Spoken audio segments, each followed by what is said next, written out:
consultor externo de capital intelectual en la corporación José R. Rivera. Vamos a darle un fuerte aplauso, por favor, al ingeniero y lo recibamos.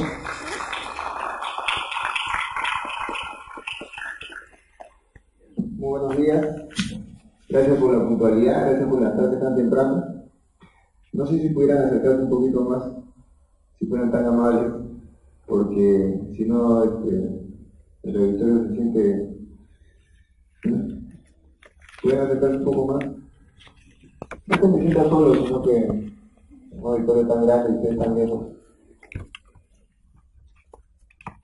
El día de hoy les voy a hablar de las habilidades interpersonales. Básicamente la dirección estratégica de capital humano tiene que ver con desarrollar habilidades interpersonales. Muy bien, muchas gracias. Mi objetivo en esta exposición es uno, que haya valido la pena que se levante tan temprano, y dos, que se lleven de acá unas ideas para mejorar sus competencias profesionales en tanto que profesionales en la dirección de proyectos. Vamos a empezar con una frase de Stephen Covey. Este señor escribió en los años 80 un libro llamado Los 7 hábitos de la gente altamente efectiva. Nuevamente la presentación de hoy trata sobre personas. Uno de esos hábitos era empezar con el final en mente. El final de esta presentación para ustedes, lo que yo pretendo, es que sea una reflexión en torno a cómo van las habilidades interpersonales de su formación, qué tan desarrollado lo tienen, y sobre todo darles algunos elementos en esta exposición que les permita darle utilidad de desarrollar habilidades interpersonales. Dos objetivos: reconocer el rol de la dirección de personas en la ejecución de los proyectos. Vamos a ver las razones prácticas de por qué es importante gestionar personas en un proyecto. Y segundo, el enfoque de sistemas, siendo acá muchos de nosotros ingenieros, particularmente ingenieros industriales, el enfoque de sistemas es importante para entender procesos. El enfoque de sistemas para la dirección de las personas en los proyectos. 4 preguntas que planteo a lo largo de la sesión y que al final deberían estar todas bastante bien respondidas. Primera pregunta: ¿por qué es importante la gestión de personas? Segunda: ¿en qué consiste la dirección estratégica? Tercera: ¿cuáles son los procesos de la dirección del capital humano? Y la última pregunta: ¿qué desafíos se enfrentan ustedes en su función de profesionales de la dirección de proyectos en el siglo XXI? Vamos con la primera pregunta. ¿Por qué creen que es importante la gestión de personas? ¿Alguien me puede decir? Siempre una dama. Son las más valientes, ¿eh? Los hombres están durmiendo todavía. A ver, señorita. A través de las personas son las que se logran los resultados. Excelente. Muy bien. Y así como usted sabe qué piensa, el PMBOK. Así como la señorita, el PMBOK piensa exactamente lo mismo. El PMBOK es el manual de las mejores prácticas en la dirección de proyectos. Aquellos que se quieran certificar como Project Management Professional tienen que estudiar este manual y rendir el examen respectivo. Y el capítulo 9 está dedicado en su integridad a la gestión de los recursos humanos. El capítulo 9 tiene en total 4 procesos. El primero de los procesos es de planificación, pero más interesante aún, los otros 3 son de ejecución. La ejecución, los resultados se alcanzan a través de personas, y en el PMBOK esto está bien cuantificado. 42 procesos tiene todo el manual. Los procesos de ejecución son 8. 3 de 8, a ver, con su calculadora científica, ¿cuánto es 3 de 8? 37.5% de la ejecución reposa en la gestión de personas. El capítulo 9 de esta cuarta edición del PMBOK ha sido mejorado sensiblemente respecto a las ediciones anteriores. Y es que luego de 25 años pareciera que la misma organización, el Project Management Institute, se ha dado cuenta de que la ejecución de un proyecto no reposa tanto en la planificación ni en las habilidades duras, sino sobre todo en las habilidades interpersonales. ¿Y quiénes son los responsables de las habilidades interpersonales? Las personas. Más de un tercio de la ejecución de un proyecto, de acuerdo al PMBOK, reposa en la gestión de los recursos humanos del proyecto. La segunda razón por la cual, respondiendo a la pregunta por qué es importante la gestión de personas, la segunda razón es que en el mismo libro, en el PMBOK, hay un anexo, el anexo G, dedicado exclusivamente a habilidades interpersonales. Nuevamente, luego de 25 años y 4 ediciones, el PMI, Project Management Institute, se dio cuenta que requería, además de ingenieros de proyectos o directores de proyectos con habilidades duras, habilidades técnicas, requería que sus directores de proyectos tuvieran habilidades interpersonales. Y las enumera: liderazgo, y sobre eso podemos hablar otros 60 minutos, negociación, lo mismo, son temas que dan para charlas completas de 60, 90, 120 minutos, pero miren, todo lo que vemos acá básicamente tiene que ver con gestión de personas. Es importante para el PMBOK, pero adivinen quién. Continúo, también es importante para ser un gerente exitoso. Y esto no lo digo yo, esta es una investigación que desarrollaron unos alumnos nuestros de maestría de la Universidad Católica en el año 2007. Tomaron una población de gerentes promedio y una población de gerentes exitosos. ¿Cuál era el supuesto de partida? Los gerentes exitosos trabajaban en empresas que cumplían 3 requisitos. Primero, rentabilidad por encima del promedio del mercado durante 3 años consecutivos. Segundo, presencia en Great Place to Work. Tercero, actividades de responsabilidad social corporativa. Como ven, no solamente empresas que hacían plata, sino que además eran socialmente responsables y que eran buenos lugares para trabajar.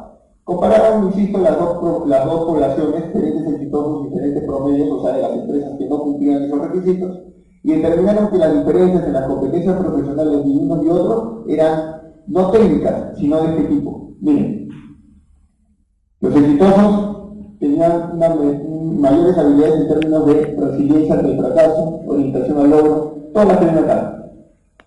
No verán ninguna habilidad técnica, porque en habilidades técnicas todos eran homogéneos. No verán tampoco temas de edad, menos de género, por supuesto nada de años de experiencia. La gran diferencia entre alguien que tiene éxito y que no tiene éxito, de acuerdo a esta investigación, y a muchas otras investigaciones, sino que esta en particular me interesa porque trata de ejecutivos peruanos, reposa en que, nuevamente, la capacidad de gestionar seres humanos, utilizando no solamente tu hemisferio izquierdo racional, sino principalmente tu hemisferio derecho emocional. Y todas estas de acá que son habilidades interpersonales.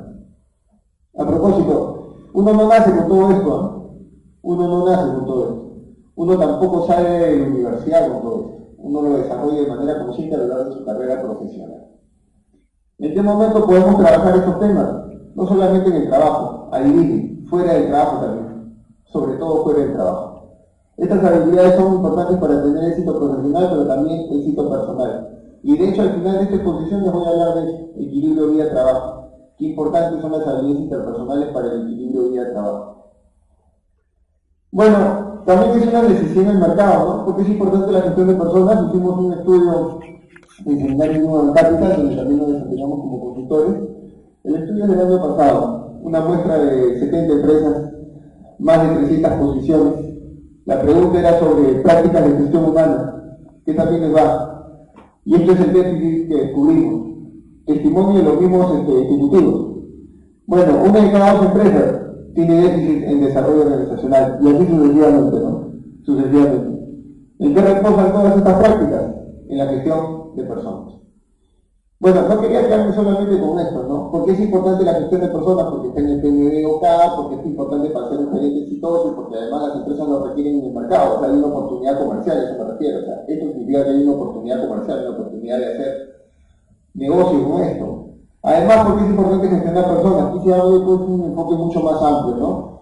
Proyectos, empresas, pero vamos a ver qué pasa con los países que saben gestionar personas, porque también hay que ver cuál es el impacto a nivel país. El Programa de Naciones Unidas para el Desarrollo de hace 30 años publica este ranking.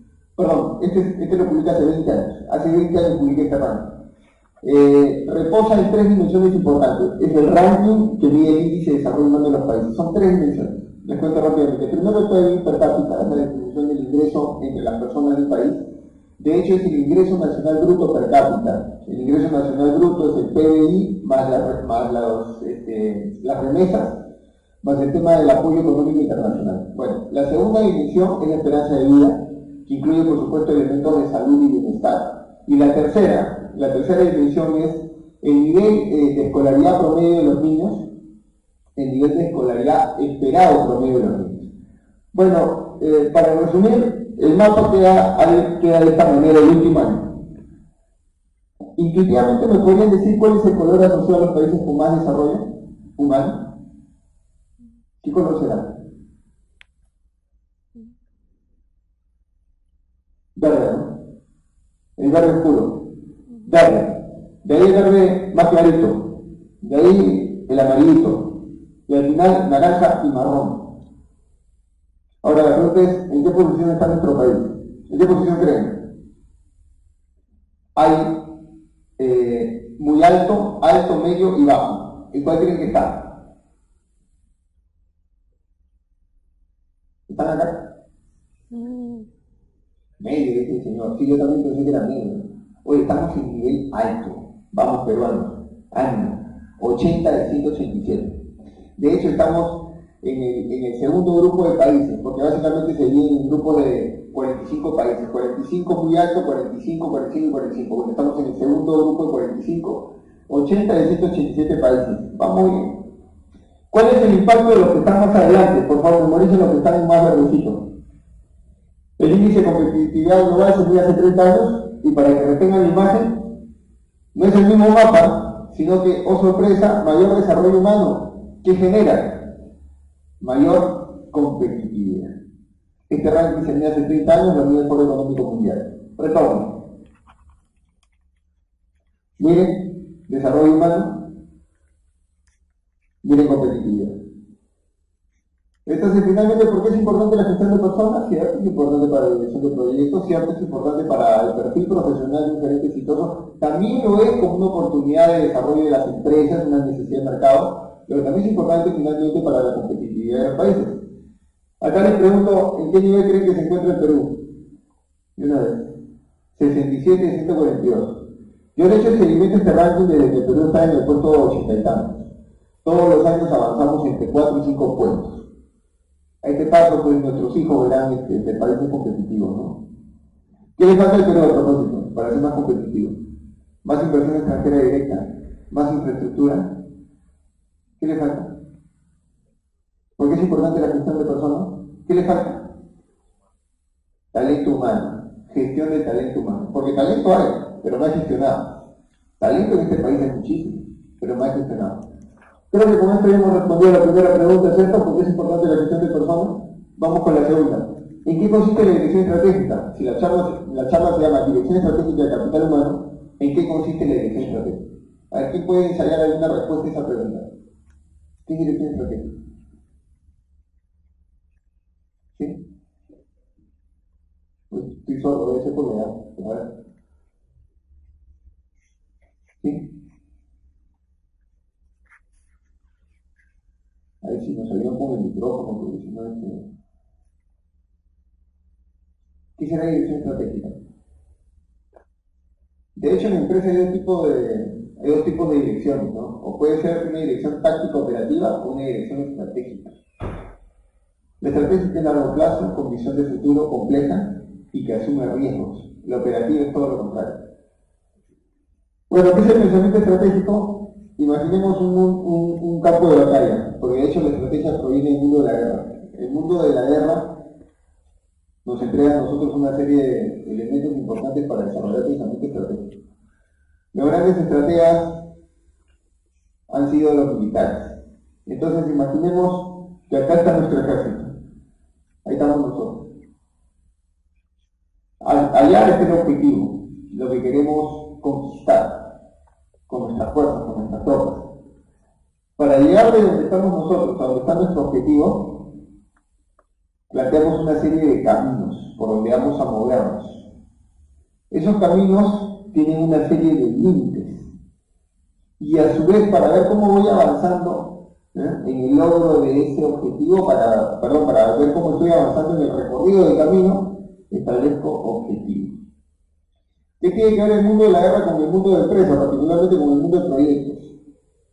¿Qué guerras se luchan en el mundo de los proyectos, en el mundo de las empresas? ¿Hay guerras o no hay guerras? ¿Guerras por qué? Guerra de precios, participación del mercado, y en lo que a nosotros corresponde, guerra por el talento humano. Hay guerra por el talento humano. ¿Quiénes son los vencedores de esas guerras por el talento humano? La gente que tiene trabajo, que tiene buenos trabajos. ¿Quiénes son los perdedores? Los vencidos, los muertos y heridos. La gente que no tiene trabajo. ¿Con qué armas se luchan? ¿Cuáles son los misiles? ¿Cuáles son las balas? El conocimiento. Bueno, planteo esto en el mundo de los negocios, tienes acá la visión, los caminos son las estrategias, diferentes caminos, diferentes estrategias. Los límites de los caminos son las políticas de empresa, el avance en el camino te lo indican los objetivos. Para moverte en este terreno estratégico es importante tener conceptos de administración. Y dándole un enfoque de sistemas, la administración en general tiene 4 procesos importantes y que debe manejar cualquier gerente, en este caso cualquier gerente o director de proyectos. Primero, uno debe planear objetivos. Un director de proyectos debe hacerlo y el PMBOK, el manual para la dirección de proyectos, habla de eso. La gran mayoría de sus procesos están en planeación, dicho sea de paso. Luego tiene que ser capaz de organizar. ¿Qué organiza un gerente, un director de proyectos? Recursos. ¿Qué tipo de recursos menciona el PMBOK? Recursos materiales, equipos y recursos humanos. 3 tipos de recursos habla el PMBOK. Insisto, esto no solamente es para un director de proyectos, es para cualquier persona que gerencie o dirija de manera estratégica. Primero yo planifico. ¿Qué planifico? Los objetivos. Segundo, yo organizo. ¿Qué organizo? Recursos. Tercero, dirijo. Y adivinen qué dirijo. Personas. Finalmente, controlo. ¿Qué controlo? Los resultados. Este es un proceso iterativo, dinámico, sistémico, y es la manera como está concebida la dirección estratégica, y además la manera como está concebida la función de un gerente de proyectos con visión estratégica.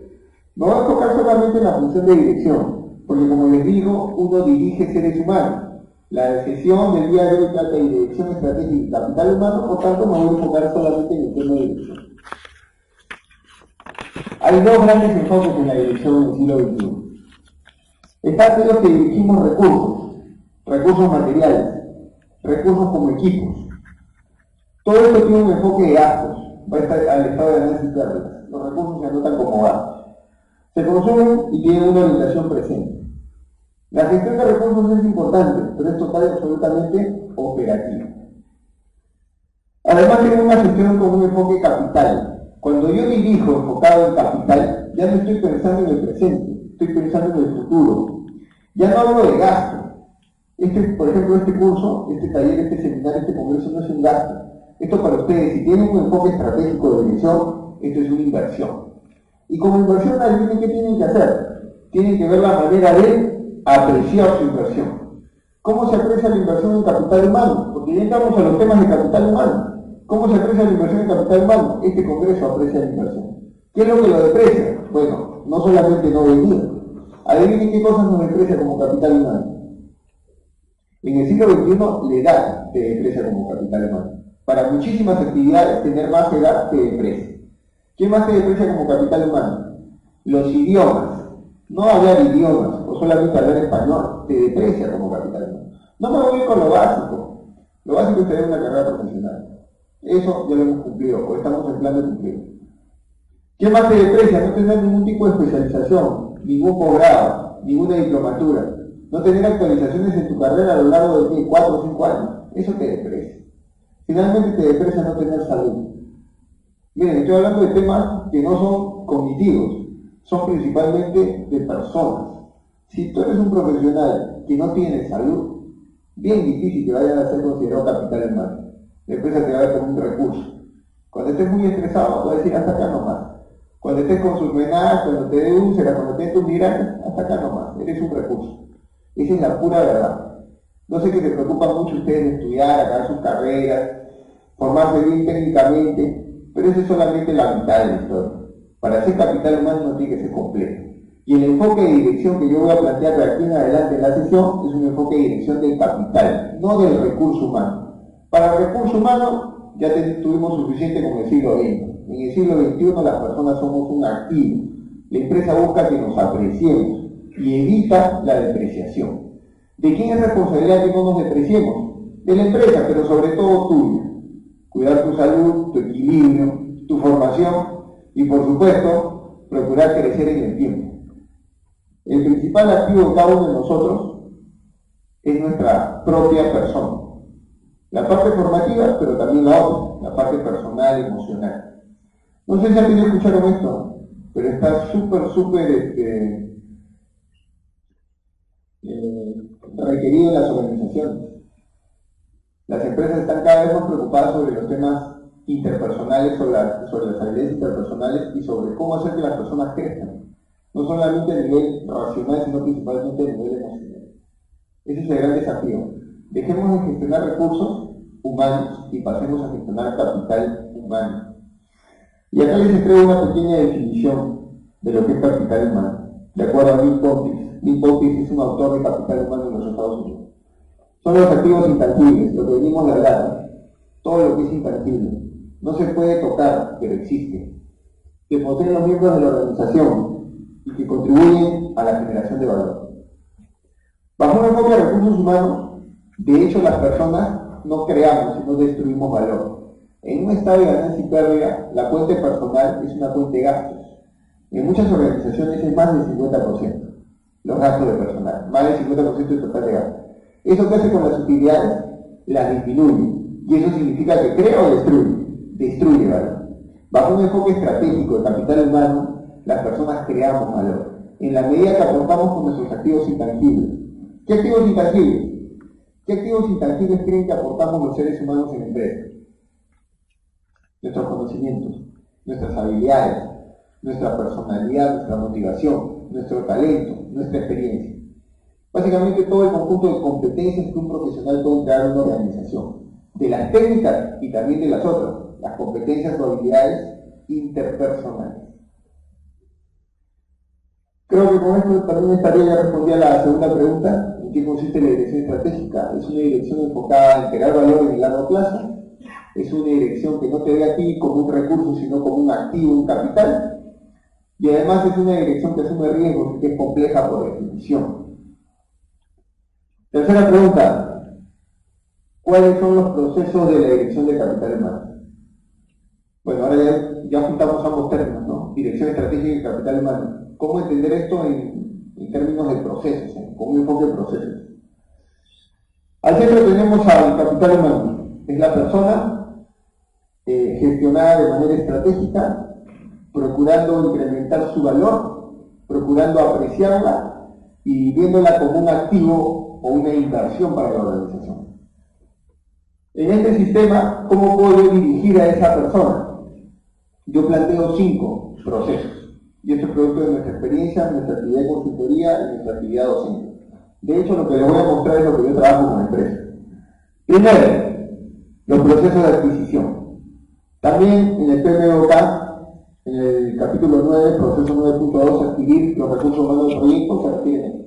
Primero tengo que adquirir, atraer, incorporar al capital humano de la organización. Están en el mercado laboral, están en otras empresas, en algunos casos están desempleados. ¿Cómo hago para adquirirlos, para incorporarlos a mi organización? Primer proceso. Segundo proceso, cuando las personas ingresan a la empresa, no son realmente como tú lo deseabas. Hay brechas entre lo que él tiene y lo que tú deseabas. Y el mejor candidato encaja perfectamente con los puestos que tú requerías. ¿Qué tienes que hacer? Acortar esas brechas. Para acortarlas tienes que capacitar. En el PMBOK se refiere a capacitación. Capacitación de los recursos humanos, capacitación del equipo de proyecto, también lo habla el PMBOK.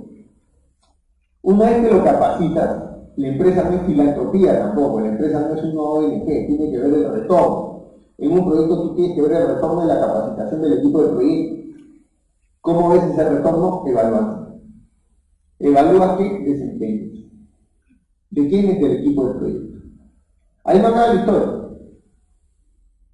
Cuarto proceso, no quieres que se vayan. ¿Cierto? Y para que no se vayan, ¿qué tienes que hacer? Retenerlos. ¿De qué manera puedes retenerlos? A través de recompensas. El PMBOK también habla del tema de recompensas. Recompensas, retribuciones, incentivos, salarios, remuneraciones, compensaciones, como quieran llamar. Recompensas. ¿Para qué? Para que no se vayan. Ya lo adquirí, lo entrené, lo capacité, evalué su desempeño, no quiero que se vaya. Ahí acabé el proceso, pero yo tuve un quinto más. Tú tienes que desarrollarlo. O sea, no puedes quedarte simplemente con la persona en una situación en la cual tu desempeño te parece satisfactorio como empresa. Como proyecto y como director de proyecto me puede parecer satisfactorio el desempeño vigente. Y puedo decidir no hacer más por ellos. Bajo un enfoque de capital humano, tú además deberías desarrollar. Además deberías desarrollar. ¿Y qué significa desarrollar? Preocuparte por su línea de carrera profesional y volver a iniciar todo el proceso. Bueno, pues yo quería dejar este tema acá, pero entendiendo que ustedes han venido a aprender, les voy a dar el detalle. El detalle. Por si acaso esto tiene copyright, ¿no? Derecho de autor, así que si alguien quiere información al respecto, bien encantado. Acá aquí está el esquema. Empezamos con el primer cuadradito. ¿Recuerdan el primer cuadradito? La adquisición. ¿Qué creen que hay en la adquisición? A ver, intuitivamente, ¿qué procesos creen que hay ahí? Vale, había mucho un micrófono. Ah, si no yo me acerco, ¿no? No, porque allá, si no, ¿con quién estoy hablando por eso? ¿Qué procesos hay? Señor. Excelente. Reclutamiento. ¿Qué más? A ver. Convocatoria, requerimiento. ¿Qué más? Está muy bien, ¿ah? Qué bueno. ¿El señor que está durmiendo? Ah, ya se despertó, qué bueno. ¿Qué más? Está bien, ya. 2 de 4. Bastante bien, ¿ah? Bastante bien. Aprueban, pero con la justa, ¿no? Vamos a ver si el siguiente es mejor.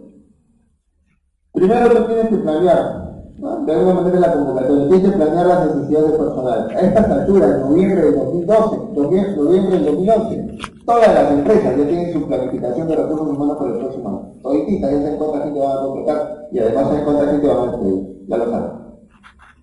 Partes de una estrategia, planeas. Herramientas y técnicas. Esto conversa mucho con el manual de PMBOK. Herramientas y técnicas. Análisis de puestos, cuestionarios de observaciones. Tú determinas tu plan. ¿Cómo vas a hacer tu convocatoria para el año siguiente? ¿Cuántas personas vas a contratar? En mi caso, un proyecto. Esto se hace al inicio. Al inicio. ¿Cuánta gente voy a requerir en mi proyecto? Una vez que planeas, segundo proceso, lo que dijo el señor, me voy al reclutamiento. Tengo un perfil, sé que esta es la gente que necesito y luego salgo al mercado a buscarlos. ¿Cómo los salgo a buscar? Herramienta y técnica. Con CV, formularios, headhunting, entre muchas otras, anuncios de periódicos, páginas web, etc. Luego que los reclutas, tienes que escogerlos, elegirlos, hacerles pruebas, entrevistarlos. Y esa es la etapa de selección. Tienes el perfil de los candidatos potenciales y quieres seleccionarlos. Para seleccionarlos hay muchísimas herramientas. Yo solamente les menciono estas, hay muchísimas más. Incidentes críticos, assessment centers, entrevistas por competencias. Hay muchísimas más. Cada uno de estos cuadraditos demandaría un poquito más de explicación, pero estamos muy bien con el tiempo, sino que me gustaría preguntas al final, entonces sigo avanzando.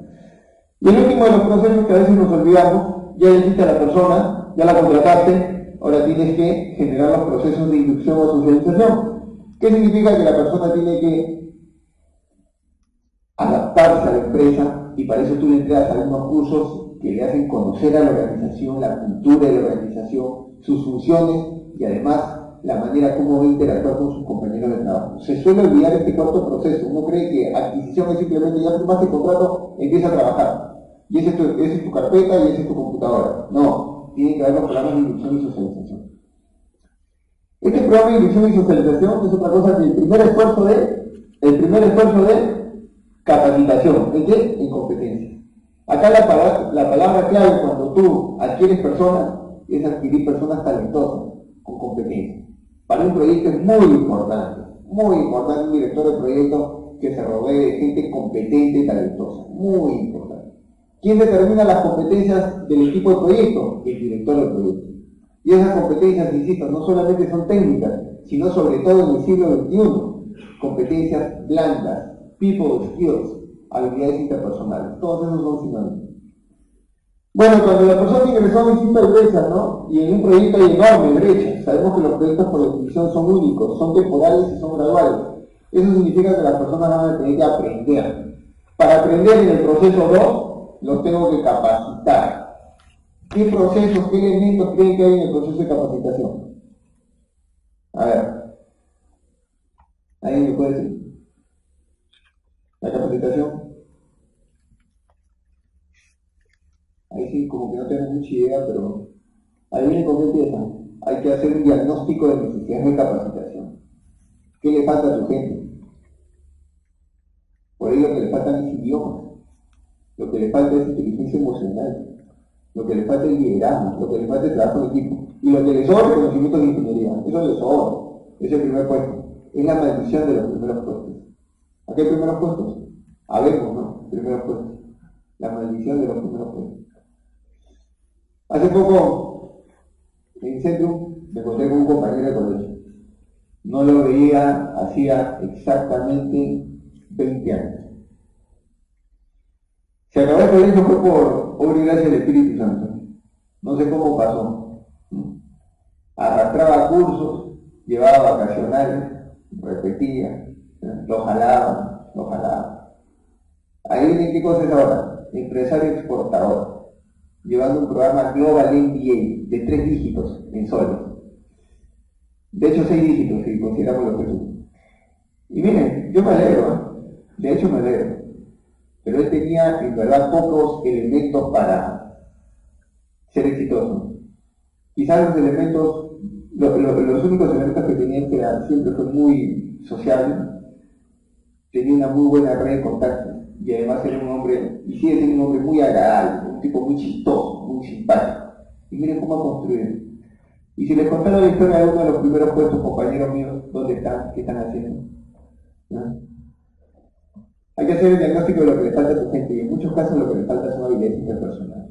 Y sí se pueden aprender. Claro que se pueden aprender. Les voy a dar más ejemplos sobre esto. Más ejemplos. Analizas la tarea, analizas el desempeño. Tarea, puesto, desempeño, ser humano. Con esto te vas a un diseño. Con estos objetivos diseñas. Diseñas cómo va a ser el programa de capacitación, ¿no? Y nuevamente hay muchas herramientas y técnicas, pero les planteo solamente estas dos. Objetivo de aprendizaje, diseño instruccional. Con esto te puede decir un proveedor, a un tercero, para que te haga el curso. Tú como director de proyectos, como empresa, no tienes que dictarlo todo. La implementación la puede hacer un tercero, pero siempre y cuando tú le des un plan. Este plan me lo cumples, estos objetivos me los cumples, este diseño me lo haces exactamente como te lo he pedido.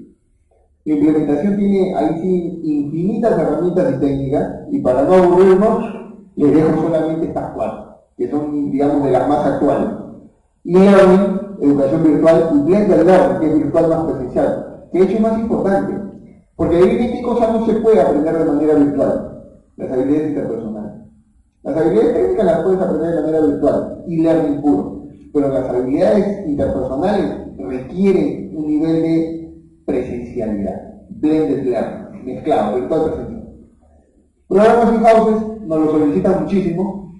De hecho, mañana me estoy en una empresa metalmecánica que está en un curso de trabajo en equipo. ¿Por qué? Porque la empresa ya se dio cuenta de que de nada sirve enviar a sus ejecutivos a programas donde les enseñan generalidades. Requieren personas que les enseñen temas específicos y particulares para su actividad en la empresa. Son los programas in-house y company, customizados respecto a los objetivos de aprendizaje y a las necesidades particulares del cliente. Coaching y mentoring, sobre eso podríamos hablar horas. El tema de coaching es liberación de potencial, desarrollo individual. El tema del mentoring es básicamente formación sobre la base de la imitación, de la experiencia. Un senior que enseña a un junior, un maestro que le enseña a un aprendiz. Ambas son modalidades muy efectivas y ambas se utilizan con bastante regularidad en las empresas actualmente. Coaching, principalmente con personas externas, vale decir, de coaching es alguien externo. Mentoring con personas internas, gerentes, ejecutivos, seniors que hacen de mentores de los juniors.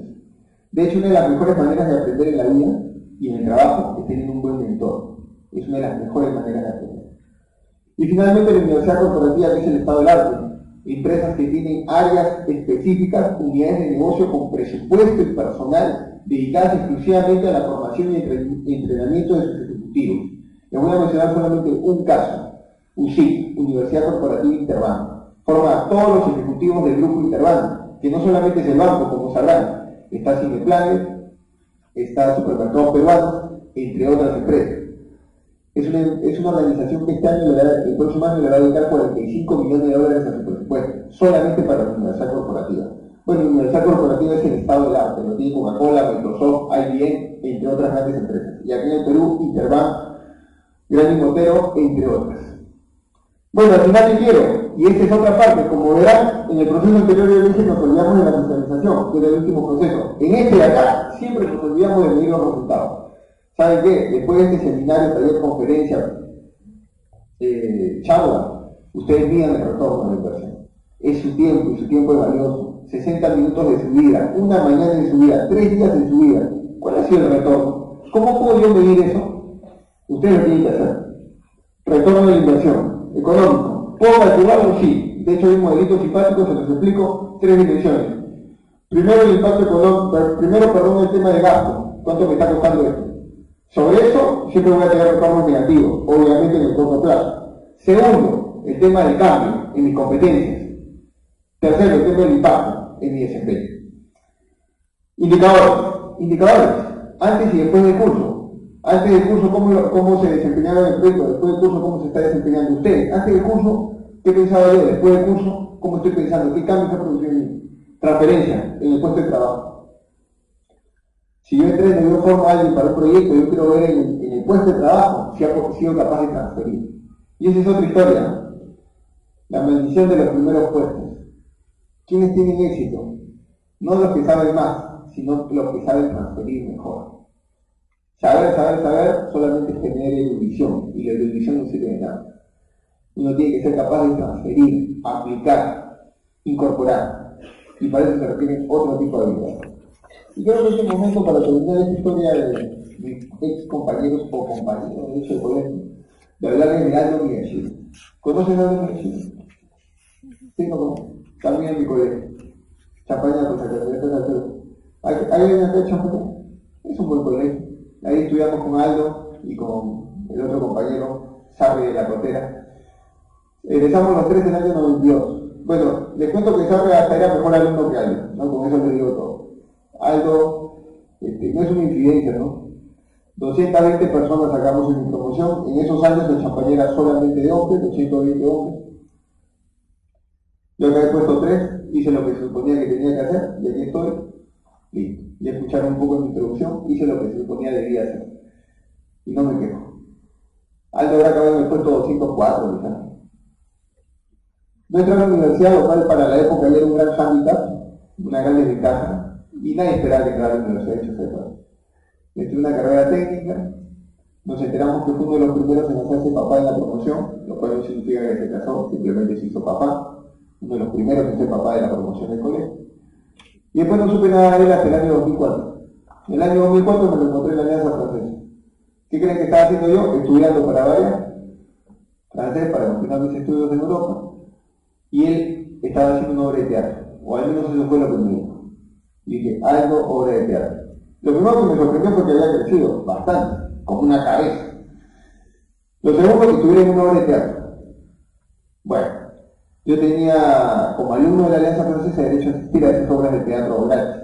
Voy a ir a la obra de teatro algo, obra de teatro. Seguramente pone las luces, mueve los cables, vende los tickets. Es lo que yo pensé.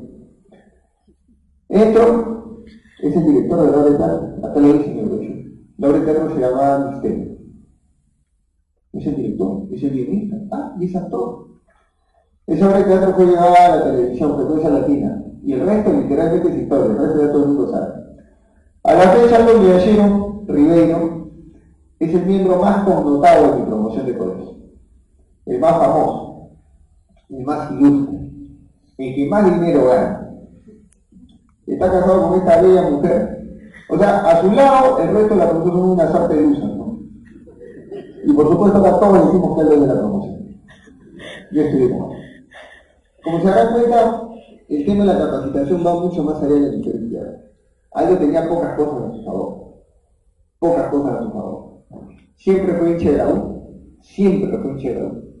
Siempre fue amiguero, social. Miren, él era pequeño, un japonesito chiquito en un colegio de hombres. Ahora que está de moda el bullying. Siempre hubo bullying, ¿no? Acá todos los hombres sabemos que hubo bullying. Siempre. Ahora le han puesto un nombre bonito, pero siempre hubo.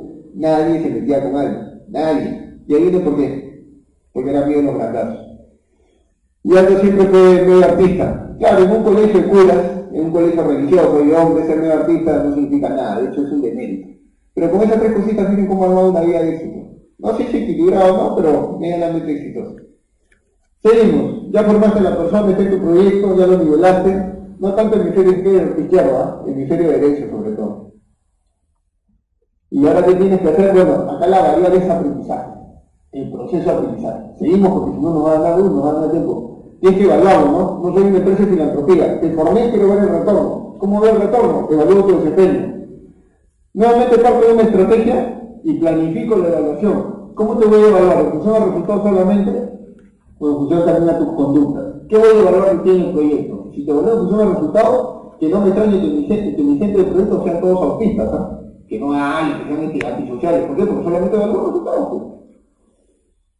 Factores de éxito, indicadores de desempeño. Bueno, de acá sale el plan de desempeño y luego viene la administración de la evaluación. Propiamente aplicarte la evaluación. Muchas herramientas y técnicas, son muchísimas, solamente les menciono unas cuantas.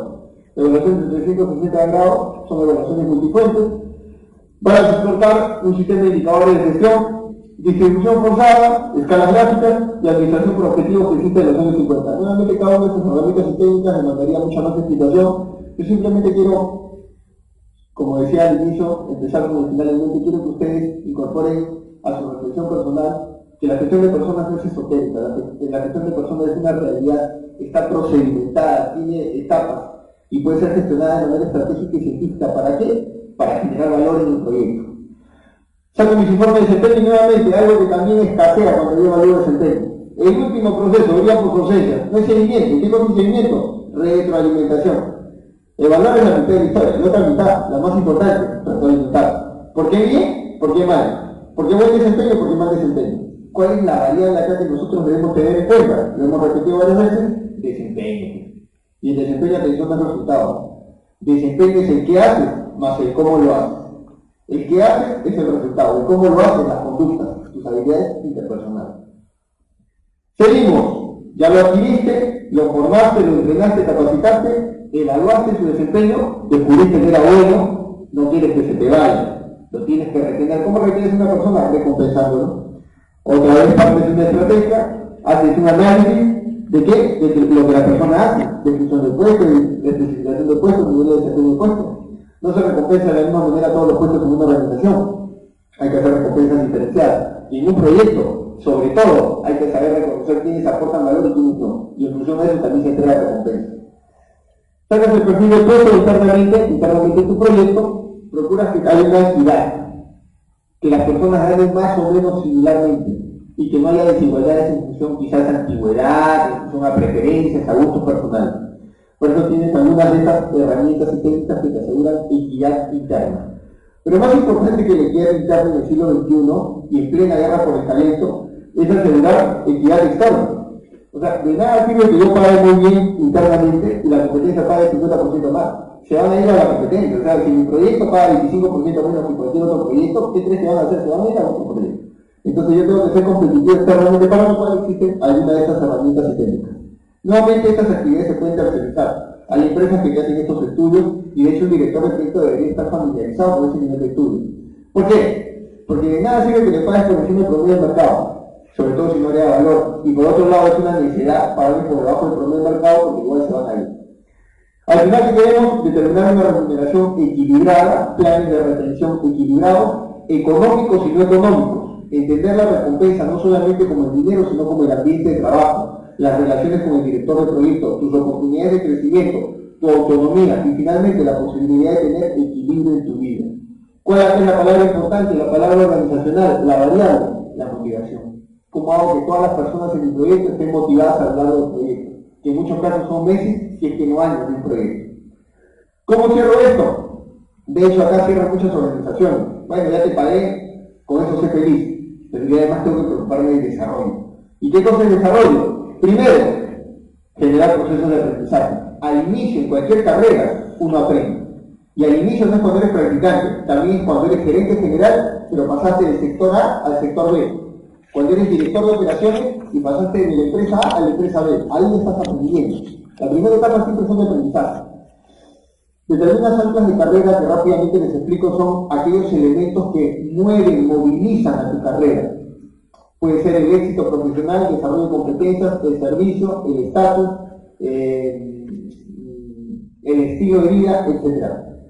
Luego llegas a dominar tu función, la dominas y tienes que establecer historial, vale decir funciones y responsabilidades cada vez más enriquecedoras. Llega un momento tarde o temprano en que entras en rutina. En un proyecto por lo general uno no entra en rutina, pero en el ongoing, en la línea, vaya que uno entra en rutina. Al tercer mes, al tercer año, A veces hasta peor día, pero tú entras en rutina. En ese momento que es importante que empieces a planificar la continuación de tu carrera. Porque si no empiezas a planificar la continuación de tu carrera, viene que va a haber, sin avisar, tus cosas en una caja y el vigilante no te va a dejar entrar a la empresa. Entonces uno tiene que preocuparse. ¿Quién es el principal responsable del desarrollo del capital humano? Uno mismo. Y cerramos el proceso. Creo que con este hemos respondido, a la tercera pregunta. Esos son los procesos, 5 procesos. Cada uno de los procesos, sus herramientas y técnicas, entrada y salida, un enfoque de sistemas. Quiero terminar con esta reflexión. ¿Qué desafíos se enfrentan ustedes para el siglo XXI? Desafíos en tanto directores de proyectos activos que se quieran dedicar a esta función de dirección de proyectos, que dicho de paso es tremendamente interesante, genera aprendizajes muy motivadores, desarrolla competencias y por supuesto te permite crecer. Todas esas variables que vimos en el proceso de capital humano, todas esas variables las cumple la dirección de proyectos. Primer desafío, el mundo está cambiando, y acá sí voy muy rápido, el mundo está cambiando, vivimos en un mundo de tercera ola. En el año 81, hay un autor de un libro, La tercera ola, la era del conocimiento. Vivimos en la era del conocimiento, es la razón por la cual ustedes están acá.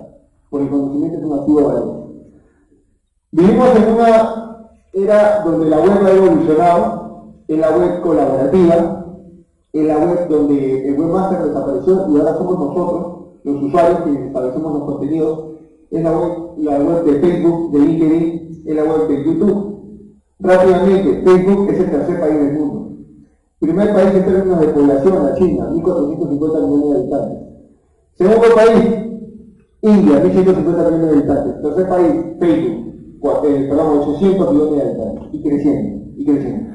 Todos están en Facebook, levanten la mano a los que están en Facebook. Si no estás en Facebook, no existe. ¿Sabes por qué? Porque los procesos de adquisición, ¿por dónde creen que empiezan? Empiezan con tu CV, pero ¿dónde creen que continúan? Con Facebook. Cuidado donde te etiquetan. Cuidado las fotos donde te etiquetan. Y algunos te están mirando. ¿Quién está en LinkedIn? En LinkedIn tiene que estar. Tiene que estar en LinkedIn. Listo.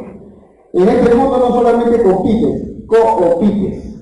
Cooperas y compites. Es la única manera. Y en un proyecto tú cooperas y compites. ¿Con quiénes? Con tus interesados.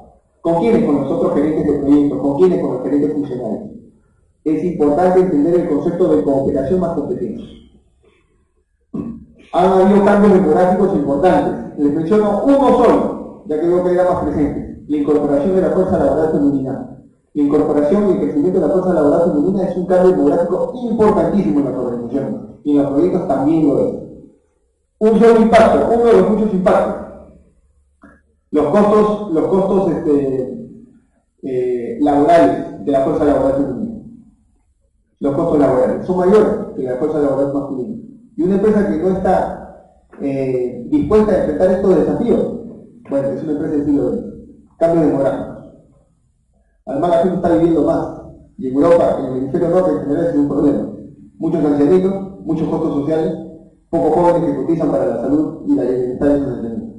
Entre muchos otros cambios demográficos, la disminución de la tasa de natalidad. Y usted me puede decir, a mí que me importa la disminución de la tasa de natalidad. Te cuento que esa gente que no nace, te puede hacer escasez de capital humano para ti. Y de hecho, en el hemisferio norte ya hay escasez de talento humano. ¿Por qué? Porque no es niño.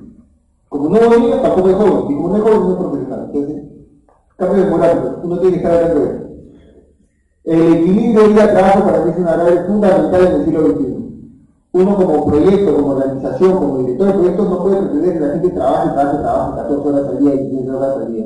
Que no tenga vacaciones. Hace poco dictaba un curso de director de proyectos y un director de proyectos que más o menos tendría mi edad me dice, tengo la suerte de que hace 7 años la empresa me compra mi vacación. Tengo la suerte de que hace 7 años la empresa me compra mi vacación, me las paga. O sea, hace 7 años no tiene vacación. Y él considera que eso es suerte. A mi novia le he dicho que hay que aprovechar el boom de construcción. Tenemos que aprovechar el boom de construcción y le he dicho que hay que esperar. ¿Cuántos años le estás haciendo esperar? 7 años le estoy haciendo esperar. Ay, señorita, ¿ustedes esperarían 7 años a que el boom de construcción pase? Equilibrio día-trabajo. Y este señor está convencido que la empresa le está haciendo bien. Bueno. O algunos también estaban convencidos en este auditorio a este nivel. 7 años sin vacaciones. Tengo 10 minutos. ¿Qué hacen? Corto. ¿Sí? Ya no va a preguntar. Sí va a preguntar. Responsabilidad social. De esto saben y saben bastante. La empresa, en el caso de los proyectos, es importante que sean socialmente responsables. No solamente los proyectos sociales, construir un edificio genera contaminación, bulla, y no tiene que ser socialmente responsable. Y además, tiene que buscar la sostenibilidad de su proyecto y de su negocio. Enfoque estratégico a largo plazo, sostenibilidad. No solo rentabilidad del siglo XX, siglo XXI es sostenibilidad. Y me parece que el día de ayer hablaron de eso, cuando vieron un tema de valores. Finalmente, las crisis financieras ya no son algo esporádico, las crisis financieras son la norma. Estados Unidos va a entrar en recesión, esa es una realidad. Pasó en 2008, ahora pasa en 2010. Antes sucedía cada 25 o 50 años, ahora sucede cada 2. Hay que estar preparados. Lo bueno es que los peruanos estamos recontra entrenados para la crisis. Para nosotros es una oportunidad. Y de hecho en la crisis salimos muy bien parados. Múltiples entornos. En un proyecto, aquí está la empresa y aquí está el proyecto. Hay un entorno del mercado, las competencias, los proveedores y los clientes, pero más importante en el siglo XXI. Desafíos en el siglo XXI estamos viendo para un director de proyecto, hay un entorno de no mercado. El entorno del mercado es fácil de gestionar, el entorno del no mercado es muy complicado. Porque tú estás en un proyecto, gestiona a las entidades de gobierno, los medios de comunicación, la ciudadanía, la opinión pública y finalmente las ONG, algunas contrarias al proyecto. Esto tiene que ver con el enfoque del interesado y el mapeo de interesados que tú tienes que hacer y es parte del PMBOK. Gestionar las expectativas de interesados y primero identificar interesados. Cuando estoy en el manual van a darse cuenta de lo importante que son los interesados por el PMBOK para la dirección del proyecto y estos son los interesados. La diversidad laboral, y acabo muy rápido, y es que en el siglo XXI ya no hablamos de poblaciones homogéneas, de trabajadores homogéneos. En un proyecto tú tienes gente muy distinta. Primero, distinta en términos de sus actitudes físicas y mentales, distintas en términos de su género. Ahora hay muchas mujeres en el trabajo, y eso es importante en los proyectos, muchas. Raza, este es un país multiétnico, multirracial. Orientación sexual, siglo XXI. No se está discutiendo la aceptación de la ley, la Filipato lo pone así, no, o sea, no. Ya ponerte en plan de, no, solamente dos géneros, bueno, eso será el sobrepado, ¿no? Herencia étnica, y en este país vaya que tenemos herencia étnica. Yo soy descendiente de chinos, por ejemplo. ¿Saben cómo se llaman los descendientes chinos nacidos fuera de la China? Tuzán. Yo soy Tuzán. Ahí viene qué porcentaje de la población del Perú es Tuzán. Solamente para que tengan una idea de esa herencia étnica. 10%. Uno de cada 10 peruanos. Así que en este salón, en esta auditorio tienen que dar Tuzán. A ver, ¿quién más es Tuzán? Yo soy Tuzán. ¿Quién es, no? Bueno, pregunten en su casa, ¿no? Seguramente no les ha contado. Y la edad, claro que sí. Y sobre esto voy a hablar en la siguiente diapositiva. Hay gente de diferentes edades en las empresas y en los proyectos, al menos 3 generaciones que conviven. Y que conviven de manera a veces conflictiva, y lo voy a ver a continuación. Experiencia laboral distinta, visible en la empresa, y en un proyecto muy distinto, estilos de trabajo, totalmente distintos, salarios, educación, situación familiar, estilos de comunicación, religión. Oye, en este país cuando yo era niño, 99% no éramos católicos, ahora creo que no llegan del 85%. Localización geográfica, y es que no todos somos de Lima, ¿cierto? Gracias a Dios, de diferentes partes del Perú. Y este país es tan diverso que usted puede 100 kilómetros en la cualquier parte y la gente habla distinto, se viste distinto, piensa distinto. Eso es lo bonito del Perú. En la parte externa que tenemos, diversidad que podemos gestionar y eventualmente modificar. En la parte del círculo interior, esa diversidad no se puede cambiar. Tu orientación sexual no va a cambiar, ¿cierto? No se mire, ¿no? Pero hay que aceptarlo. Y acá, lo que les decía, diferencias de edad, conflictos generacionales. Y esto se ve en los proyectos. Se hay empresas, se hay proyectos. En este momento, año 2011, al menos 3 generaciones conviven en empresas. Los boomers, que en términos generales tienen más de 45 años, los X, mi generación, que estamos entre los 35 y 45, algunos dicen entre los 30 y 45, y los Y, que en términos generales son los menores de 30. Algunos dicen los menores de 35, pero venga, los menores de 30. Hay diferencias importantes entre estas 3 generaciones.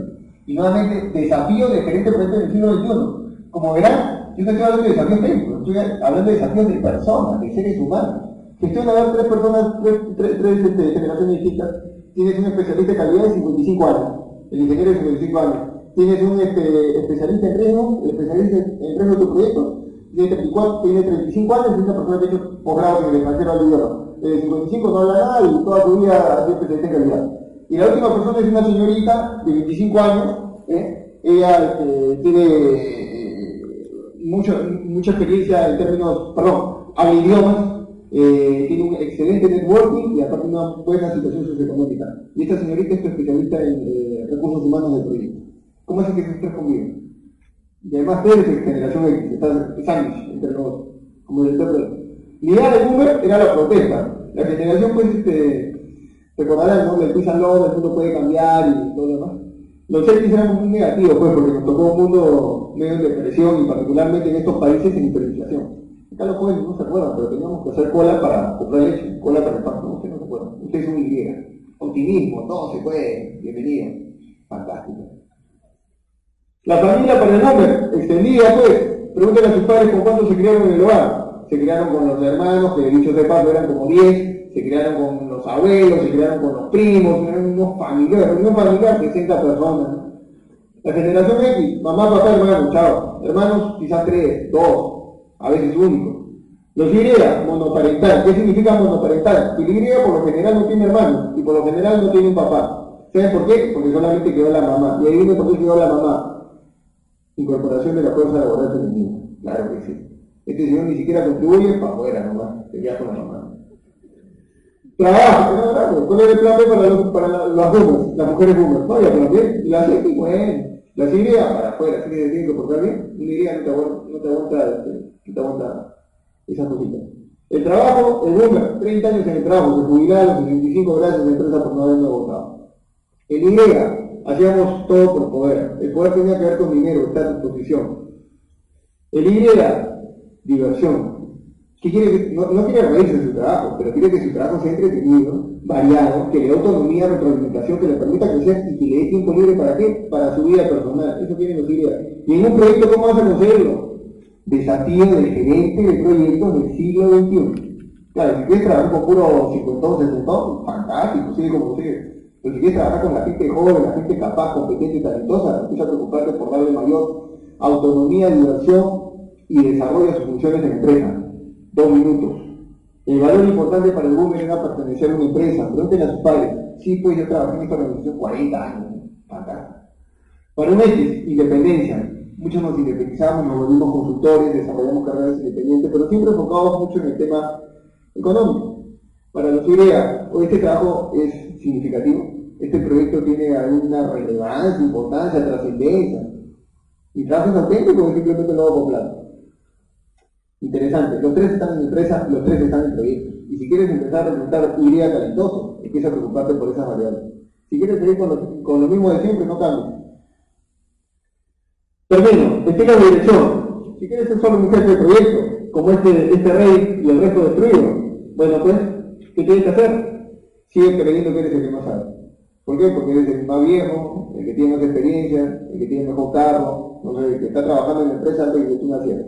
Fantástico. Pero si quieres ser líder realmente un proyecto, rodéate de los que saben. Y en el siglo XXI los que saben no son los viejos, son los jóvenes. Se sobrecarga de trabajo. Por supuesto, este yo nunca tengo vacaciones, que tengo un proyecto, soy una persona de proyecto. Tendría correo los domingos, para una reunión lunes en la mañana. Él apaga la luz de la empresa. Si me voy, la empresa se destruye. Y el proyecto también. Este es más inteligente, pues este delega funciones en quienes, no cualquiera, en los que más saben. Se orienta a la tarea y cumple estrictamente con los resultados. Fantástico. Es importante tener soldados así, pero más importante es tener generales que estén enfocados en la persona, que más que administrar operativamente, líderes de proyectos que dirijan estratégicamente. ¿Cuál es el desafío del gerente en el siglo XXI, gerente de proyectos? Tener una excelente formación técnica, por supuesto, pero saben que a estas alturas, esa casi es la línea base. Si como un proyecto, esa es la línea base del desempeño. Sobre eso no vas a hacer ninguna diferencia. La diferencia la vas a marcar desarrollando tus habilidades interpersonales muy vinculadas a tu capacidad de liderar estratégicamente un proyecto, teniendo en cuenta las variables que hemos comentado y sin olvidar que hay un proceso detrás. Esto no es empírico, esto no es gracioso, esto no es esotérico. Hay un proceso y las 5 etapas que les he mostrado es simplemente nuestra propia propuesta y la manera como nosotros trabajamos esto a nivel de consultoría y a nivel de cátedra. Me despido con esta frase. Este señor Norman Vincent, padre del pensamiento positivo. Cambia tus pensamientos y cambiarás tu mundo. Yo no espero que con esta charla de 60 minutos usted vaya a cambiar el mundo, pero sí me interesaría que su mundo interior haya cambiado un poquito. Que haya reflexionado respecto a aquello que les hace falta. Y que, dado que ustedes van a ser la generación que va a tomar las riendas, porque ya tienen las riendas de los proyectos en este país, se sensibilicen respecto a los temas de gestión humana. No es solamente ser amigos, es ser más productivos y darle sostenibilidad al proyecto.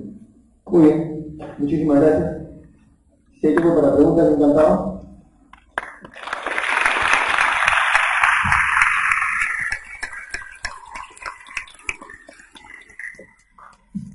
¿Alguna pregunta? A ver, como siempre, la mujer más interesada en el tema. Buenos días, mi nombre es Carmen Vázquez, soy estudiante de Ingeniería de Sistemas de la Universidad Peruana Los Andes. Mi pregunta sería, ¿qué recomendaría para mejorar las relaciones interpersonales? ¿Un curso de desarrollo de la personalidad? ¿Un curso de habilidades directivas? ¿Un curso de teatro o un curso sobre coaching? ¿Cuándo tomar este tipo de cursos? Yo recomendaría todos los cursos, pero sobre todo la voluntad de hacerlo. Es la voluntad de hacerlo. Si uno no tiene la voluntad de cambiar sus habilidades interpersonales, en el mejor de los cursos, ningún taller, ningún expositor va a cambiar en 10. El cambio es algo que podemos comparar con una puerta. Es una puerta que tiene el pestillo puesto de un solo lado. ¿De qué lado creen que está puesto el pestillo de esa puerta? De dentro, pues, de dentro. Esa puerta no se abre pateándola ni tocándola con fuerza. Esa puerta se abre cuando tú quieres destrabar el pestillo y abrirla desde dentro. Cualquiera de esos cursos funcionaría. Deberíamos sentarnos a conversar con la gente que ha conseguido hacerlo. En muchos casos no llevaron ningún curso, simplemente se lo propusieron. Muchos de los más grandes empresarios en este país ni siquiera terminaron secundaria. A ver, ¿alguien más? Otra dama. Parece que a los hombres no les interesa el tema de los servicios. ¿Saben dónde van a tener necesidad de esto? Cuando quieran buscar pareja. Ahí van a tener necesidad. ¿Se van a acordar de mí? ¿Sí? Buenos días. Sí.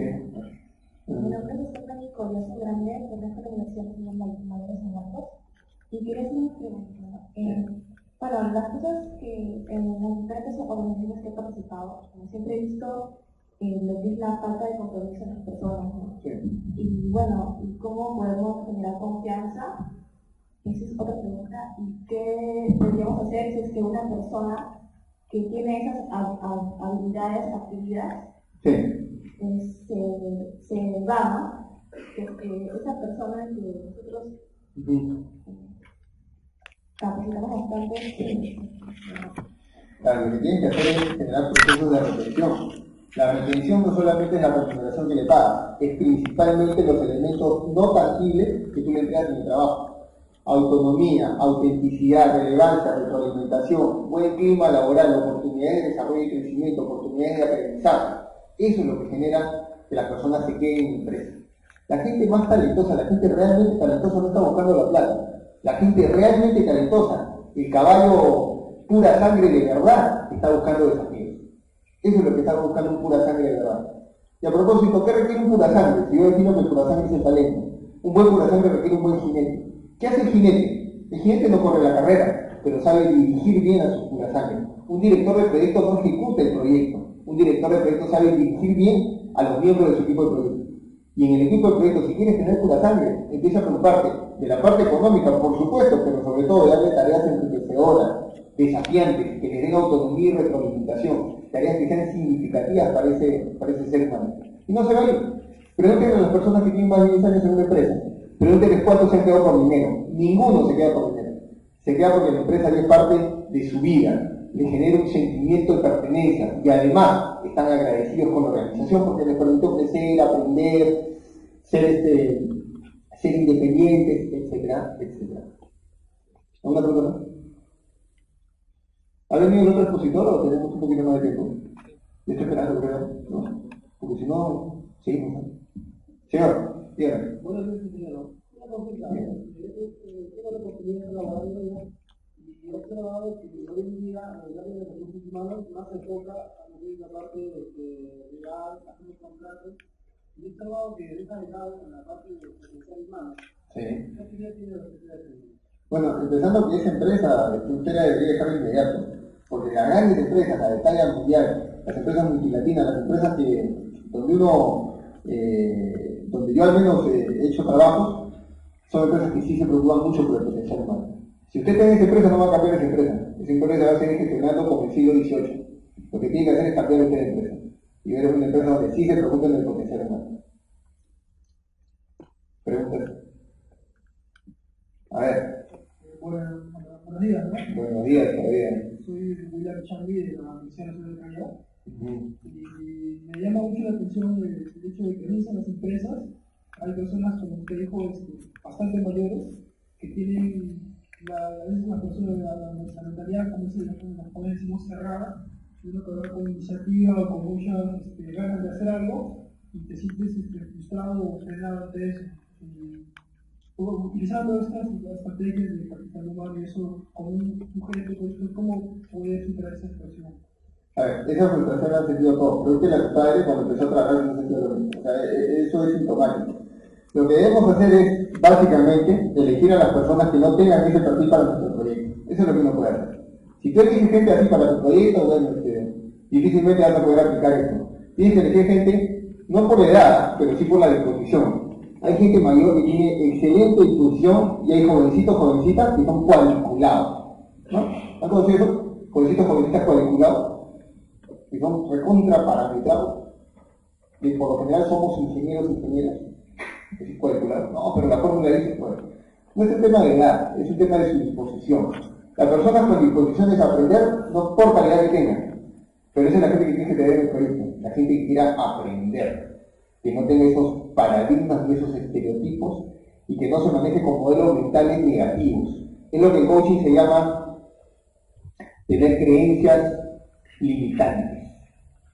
Gente con creencias limitantes, y eso no depende de la edad, depende de la persona. ¿Cómo modificar tus creencias limitantes de manera voluntaria? Cierto, hay un curso de desarrollo humano, talento, una conferencia como esta, puede ayudarte a sensibilizar, puede ayudar de liderazgo, pero es la voluntad personal de decir, voy a acabar con mis creencias limitantes, que pueden ser de todo tipo, ¿no? La edad, el género, la formación, dónde nací, de qué universidad vengo, el color de piel, con mi apellido, 27 cosas son las creencias limitantes. Y eso son habilidades interpersonales. Hay gente brillante que no se la cree y que nunca tiene éxito, porque no se la cree. ¿Ya no hay más preguntas? ¿Hay más preguntas, sí no? Uy, bueno, ¿qué hacemos? ¿Quién es el cliente? No, como yo soy estoy orientado al servicio a mi capital humano, ¿quién es el cliente? Bueno, muchísimas gracias. Le respondo la pregunta en hebreo, encantado. Acerquen y me respondo. Gracias.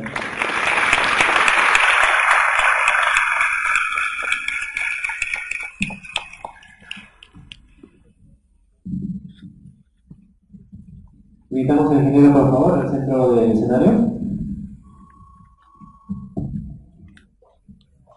Y en estos instantes, la señorita Jennifer Araujo, a nombre del comité organizador, le va a hacer la entrega de un recordatorio y un certificado a su excelente participación en este primer congreso estudiantil de gerencia de proyectos. Fuertes los aplausos, damas y caballeros, a la participación del ingeniero Ramón Rivera Azul.